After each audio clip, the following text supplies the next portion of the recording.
Rowgoals are a great tool for SQL Server to give you better performance if you don't need the full results of a query. But there are cases where things go wrong and you don't get the performance you were hoping for. Let's look at an example of that. What you see here is again a query on the sales order header big table, but now I have a filter on due date and I want the results ordered by order date. When I execute this without a top or anything, there will be no rowgoal and the results are there fast enough. If I look at the execution plan, you will see that the total duration was just a few milliseconds, but still a large part of that duration was waiting for a sort to happen, so there was a delay. This was so fast that we didn't see the delay, but it was there, and if we would have had more data, it would have been a much larger delay. The input to the sort is once more a clustered index scan, but now a clustered index scan with a predicate, and that predicate is because there is no index on due date, so we can only filter the data this way. And SQL Server estimates that of all the number of the rows in the table, 6.3 million, only about 63,000 will match this filter. Reality is 74,000, but we're looking at estimates now. So the estimate is rounded 1 in 100. 1% of the data has a due date larger than or equal to July 1st, 2014. Now, that percentage doesn't affect this execution plan. Whatever the percentage was, the execution plan would have been the same. But we need to remember that percentage to understand the rest. So as I said, this execution plan, it didn't take long, 65 milliseconds, but 50 milliseconds of that were still waiting. We had this long delay. Imagine that this happens somewhere where the 50 milliseconds delay is not acceptable for the first 6 rows. We need the first 6 rows instantly and we don't even care about the rest. So then we use that top 6 and then we get the execution plan shape that we saw before. It's a very similar one. We scan the index that is ordered by order date so that we don't have to sort anything. That means that the first rows are there instantly and the filtering is now done here in the key lookup. The key lookup returns the due date that we don't have in the index, but it also includes the filter. So that what you will see is that 99% of the rows will be read by the index scan, passed by the nested loops. Nested loops calls the key lookup. Key lookup returns nothing because it is not it's before July 2014. And then no row is returned. 1% of the rows will be read from index scan, returned, get a row, and then it is returned through top. It's counted as the first row and that repeats 25 times. Now this should be pretty fast, but it isn't.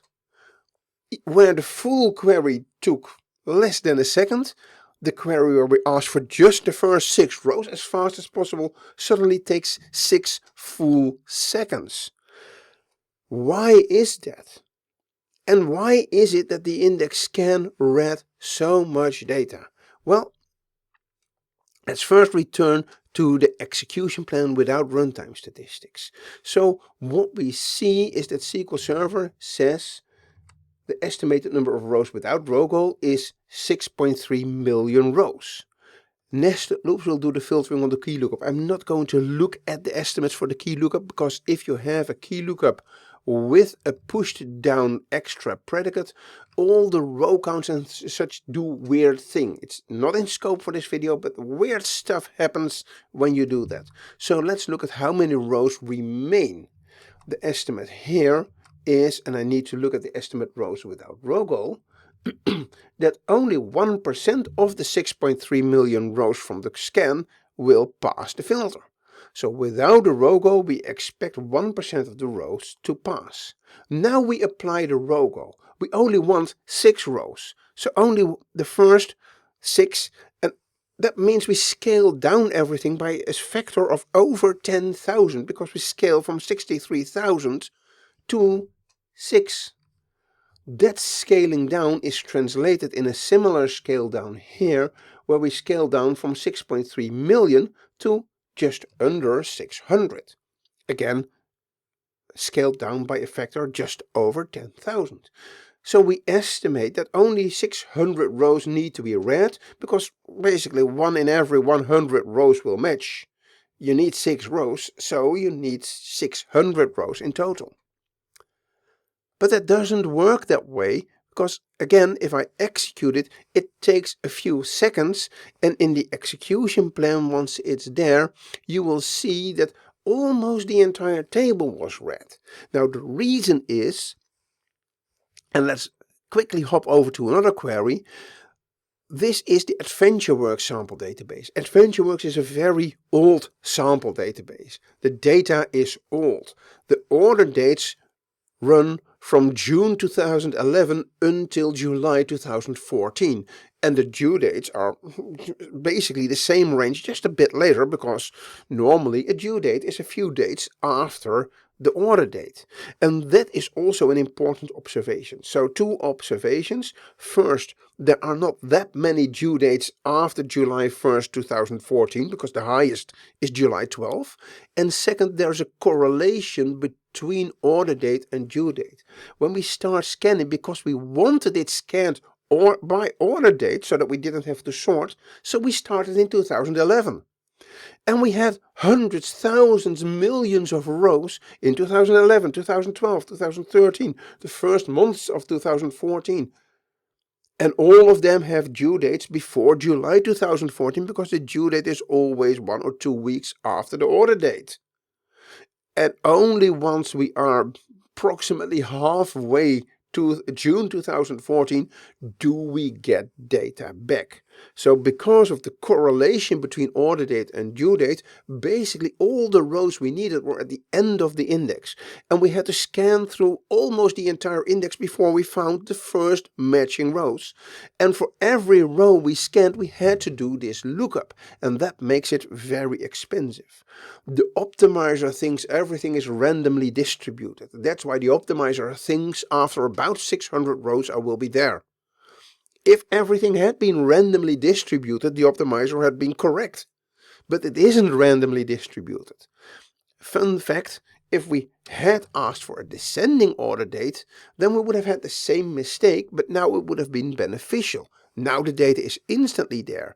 The optimizer still thinks it will need to read 600 rows, but in reality, the first 6 rows we read were all matches. They all had a due date after July 2014, and they were all returned.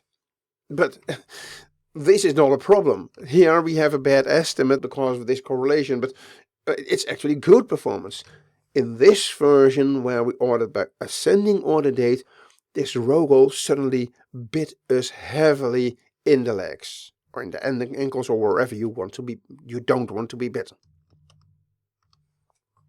So if the requested rows are at the end of an index, then you might get an execution plan that reads through the entire index, does a lookup for every row in it, and actually is slower than without a top, or without a fast hint, or without a set row count, or without an internal row goal that is set by the optimizer, because it realizes that it only needs the first row, as I showed in the example. And especially the latter case can of course be quite annoying, because you didn't set it in your query, the optimizer set something and then it backfired. And that concludes my coverage of Rowgoals. As always, like, subscribe, comment, and return to this channel for more videos later. Bye bye!